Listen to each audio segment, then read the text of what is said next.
Hi friends, welcome back to our channel. இன்றைக்கி இந்த வீடியோவில் மிகவும் டேஸ்டியான மீன் குழம்பு ரெசிபி பார்க்க போகிறோம். இந்த மெத்தட் எல்லா மீன்களுக்குமே ரொம்ப சூட்டபுளாக இருக்கும். நீங்கள் ஒரு டைம் ட்ரை பண்ணி பாருங்கள். அதுக்கு முன்னாடி எங்களோட சேனலை இது வரைக்கும் நீங்கள் சப்ஸ்கிரைப் பண்ணலன்னா சப்ஸ்கிரைப் பண்ணிக்கோங்க. மறக்காமல் பக்கத்தில் இருக்க பெல் பட்டனை ப்ரெஸ் பண்ணிக்கோங்க. அப்போ தான் நாங்கள் போடுற வீடியோ உங்களுக்கு வரும். வாங்க வீடியோக்குள்ளே போகலாம்.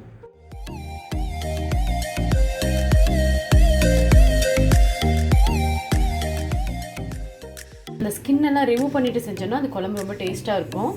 இதை வந்துட்டு 2 மெத்தடில் வந்துட்டு ஸ்கின் பீல் பண்ணலாம். அது எப்படின்னா, ஒன்று வந்துட்டு ஹாட் வாட்டர் வச்சு அதில் ஒரு 5 மினிட்ஸ் இந்த டொமேட்டோ போட்டுட்டோன்னா இந்த ஸ்கின்னெல்லாம் ஈஸியாக ரிமூவ் ஆகிடும். நான் இன்றைக்கி வந்துட்டு ஓவனில் வந்துட்டு வச்சுட்டு ஒரு 2 மினிட்ஸ் வச்சுட்டு அதுக்கப்புறம் அந்த ஸ்கின்னெல்லாம் ரிமூவ் பண்ண போகிறேன்.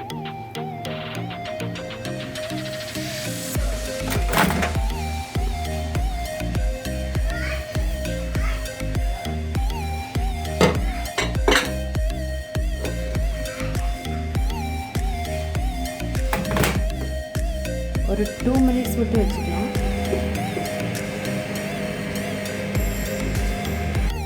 டூ மினிட்ஸ் ஆகியாச்சு. இப்போ நம்ம எடுத்து பார்க்கலாம்.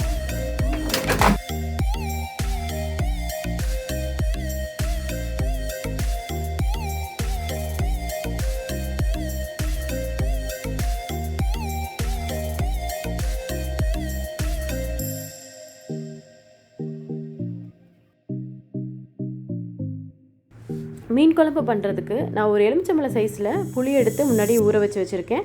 இப்போது அதில் நம்ம புளித்தண்ணி எடுத்துக்கலாம். நமக்கு எந்த அளவுக்கு குழம்பு தேவையோ அந்த அளவுக்கு வந்துட்டு நம்ம புளித்தண்ணி எடுக்க போகிறோம்.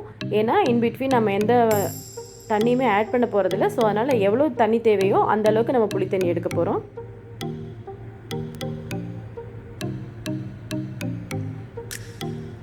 இது கூட ஒரு ரெண்டு டீஸ்பூன் அளவுக்கு வந்துட்டு மிளகாய்த்தூள் சேர்த்துக்கலாம். உங்களுக்கு காரம் எவ்வளோ தேவையோ அதுக்கேற்ற மாதிரி கூட்டவோ குறைக்கவோ செஞ்சுக்கோங்க.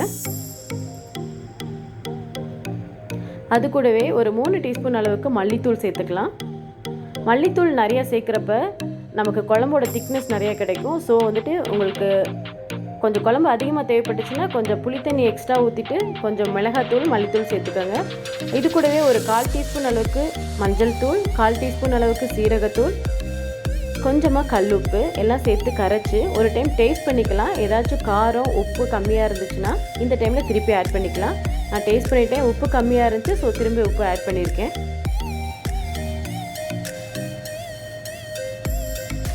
இப்போது 2 தக்காளி எடுத்து தோல் சீவிட்டு அதை எடுத்து வச்சுருக்கேன். அது ரெடியாக இருக்குது. இப்போது சட்டி அடுப்பில் வச்சுக்கலாம்.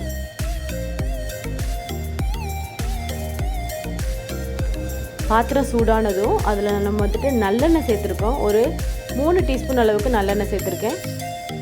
இப்போது அதில் எண்ணெய் சூடானதும் அதில் கடுகு சேர்த்துக்கலாம்.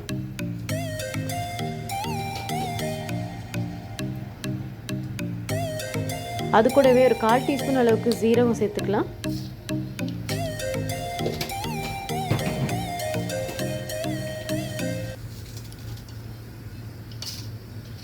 ஒரு 1/4 டீஸ்பூன் அளவுக்கு சோம்பு சேர்த்துக்கலாம்.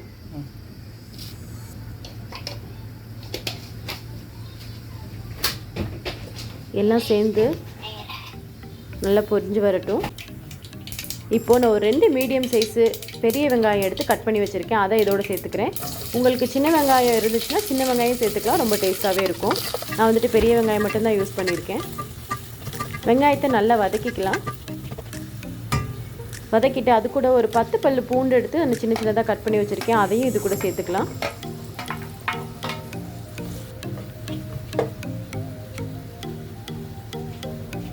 அது கூடவே கொஞ்சம் கருவேப்பிலை சேர்த்துக்கலாம்.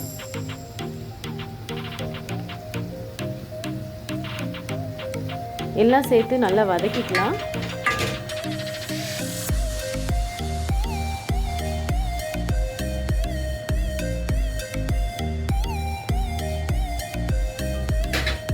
இந்த டைமில் நம்ம கீறி வச்சுருக்க ஒரு 3 பச்சை மிளகாய் சேர்த்துக்கலாம். அதில்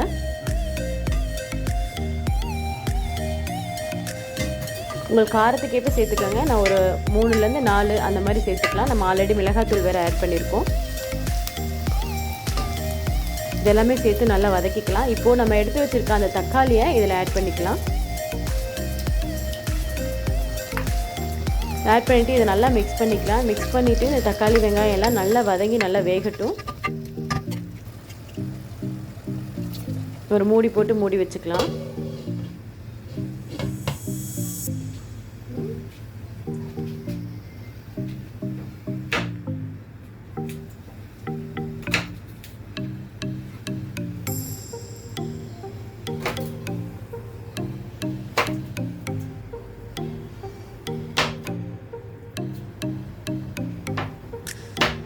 தக்காளி வெங்காயம் எல்லாம் சேர்ந்து நல்லா வதங்கியாச்சு. இந்த டைமில் நம்ம கரைச்சி வச்சுருக்க புளி தண்ணியை இதில் ஆட் பண்ணிக்கலாம்.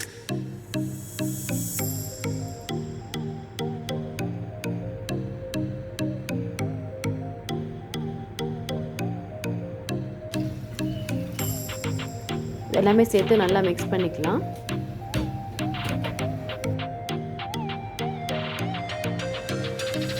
இப்போது இதை கொஞ்சம் நேரம் மூடி போட்டு கொதிக்க விடலாம். இது நல்லா கொதிச்சு எண்ணெயெல்லாம் நல்லா பிரிஞ்சு வந்திருக்கு.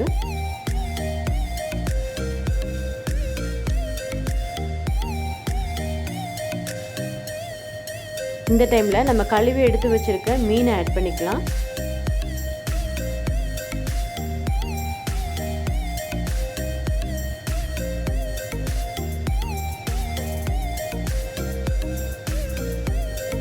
மீனை ஆட் பண்ணிவிட்டு நிறையா டைம் கரண்டி வச்சு அதை கிளறிட்டே இருந்தோம்னா உடஞ்சிரும். ஸோ அதனால் வந்துட்டு கொஞ்சம் மெதுவாக கிளறி விட்டுக்கலாம். இது கொஞ்சம் நல்லா வேகட்டும். மூடி போட்டு மூடாமல் தான் மீன் குழம்பு வந்துட்டு செய்யணும். நல்லெண்ணெய் போட்டு செய்கிறப்போ மீன் குழம்பு ரொம்பவே டேஸ்ட்டாக இருக்கும். நீங்கள் செஞ்சு பாருங்கள், கண்டிப்பாக பிடிக்கும். மீனெல்லாம் நல்லா வெந்துருச்சு.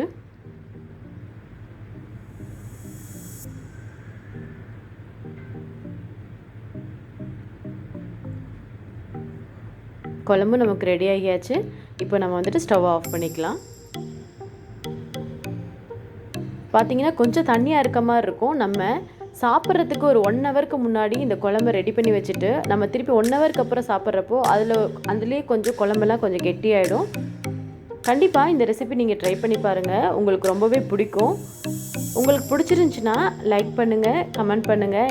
நீங்கள் செஞ்ச டேஸ்ட் எப்படி இருந்துச்சுன்னு சொல்லிட்டு கமெண்ட் பண்ணுங்கள், ஷேர் பண்ணுங்கள். மறக்காமல் எங்களோட சேனலை சப்ஸ்கிரைப் பண்ணுங்கள். தேங்க்யூ.